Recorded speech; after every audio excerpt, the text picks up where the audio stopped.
Hi everybody, my name is Miss Marikuma.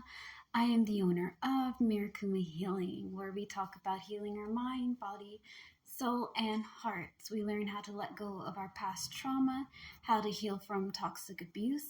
We learn about mental, emotional, and physical disabilities, how to navigate those waters and treacherous rivers, right?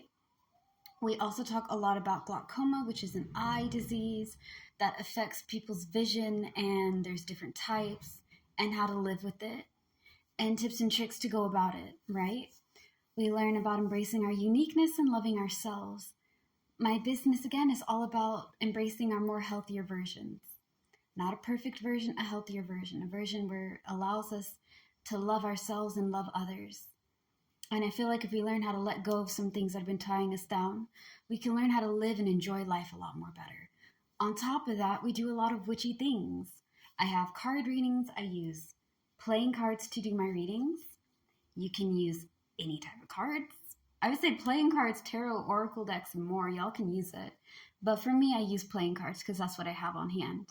I read palms, mainly personality types. So I can read about your personality through your hands. I also offer counseling and advice. We do money magic and healing and meditations, groundings, and much more.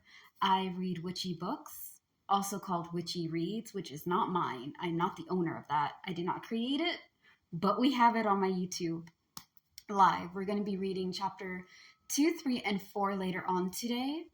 And it's going to come up with different practices and things of that nature. The book that we are reading is The Everyday Psychic by the glorious and amazing Karen Harrison.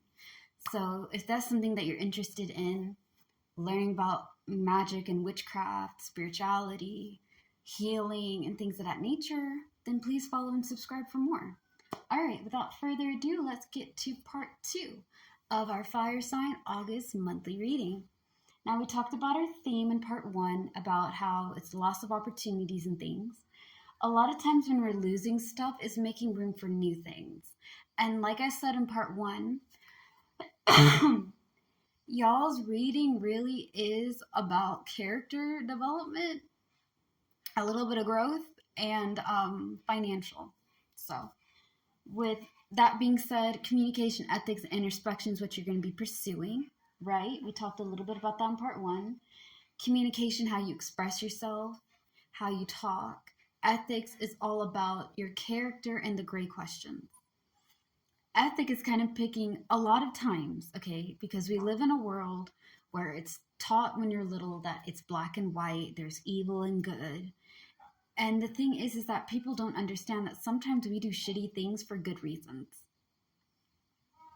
It doesn't justify the wrong that we did, but we had our heart in the right place and we did something wrong to do something right. Sometimes people do good things for bad reasons. They'll treat you kindly, they'll give you what you want, to use and abuse you and make you feel like you owe them something. If you've been in toxic relationships, you know exactly what I'm talking about, right? Like those people that are like, well, I got you this, I gave you that, so you technically owe me. Listen, I owe you nothing. You should be helpful because it's in your heart. If you're just going to go over there and use me for something, then say what you want. State your business. You know what I mean? Speak it. Don't go around playing these games. A lot of us are just too old for it. We don't have the temperance, the patience, right? Anyways, other than being the black and the white, everybody in this world lives in a shade of gray. We're not entirely evil, but we're not entirely good. And though there are some exceptions where there's some really good people who can be bad but choose to be kind, and there's some really ugly people that could be kind but choose to be evil, right? Those people do exist. A lot of us live in the gray. Ethics asks you the lesser of the two evils, okay? Would you kill 5 people to save the world? A lot of people would say, yeah, sure, or no, that's too hard. Well, what if the 5 people that you're going to kill was your family? Right? What if that was the case? Because that is an ethical question. If they were strapped onto a railroad and you had to save 5 people or all of humanity is going to die, if you kill them, humanity is saved. But if you save them, humanity goes away, right? It's a tough question to answer.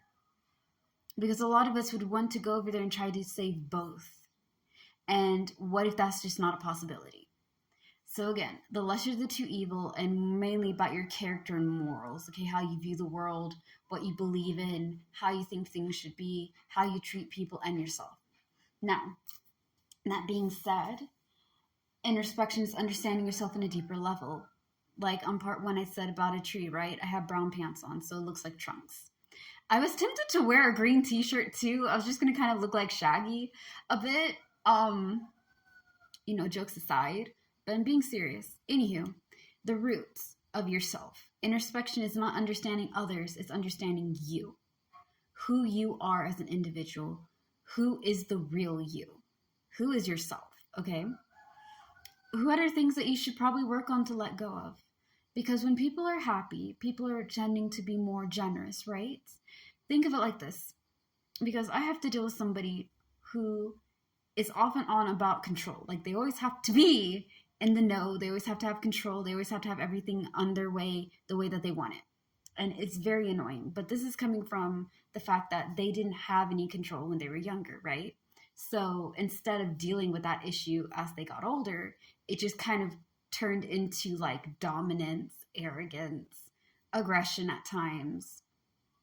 And just kind of like the thing is that when somebody's really controlling, right?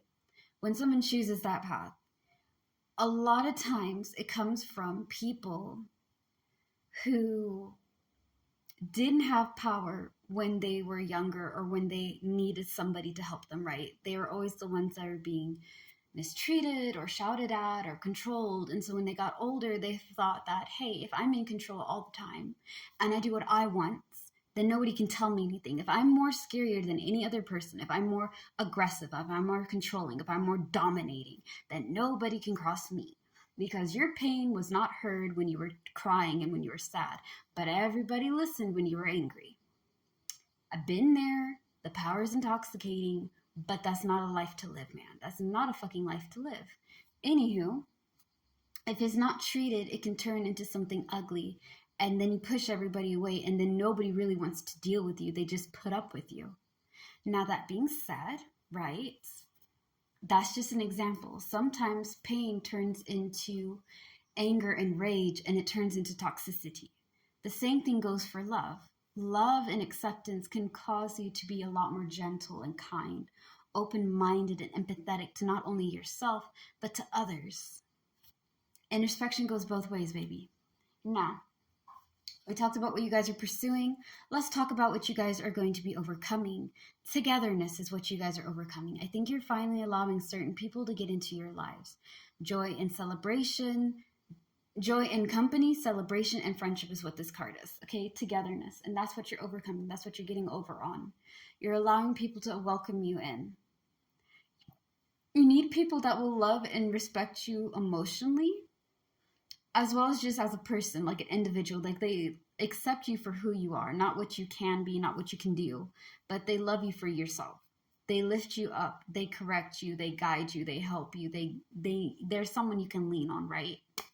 I'm really happy that you guys are going to start focusing on that, as well as your major accomplishment, which is fighting for a cause, rebelling and fighting for a cause. So standing up for what you believe in and fighting for it. Your voice is going to be heard, guys. Fire signs are going to speak. And when you guys speak, you're going to be honest because you're learning yourself, you're accepting who you are, you're allowing people to come into your life that are worth it. And we're not going to go over there and tolerate ridiculousness. I'm going to tell you this right here and right now. I'll say it anytime, in any place.